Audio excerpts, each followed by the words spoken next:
Alright, so this is one of my new type builds,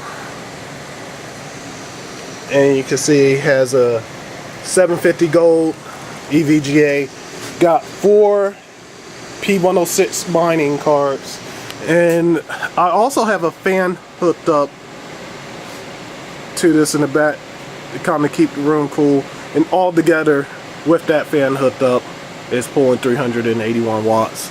Super good. Only running a 8 gig stick on this guy. Super stable.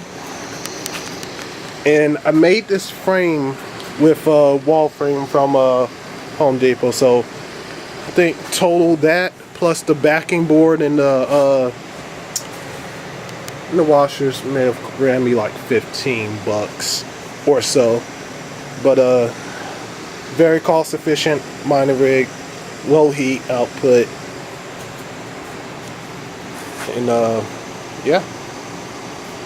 So you guys, take into consideration if you're building one, you can save a lot of money versus one of these rigs right here.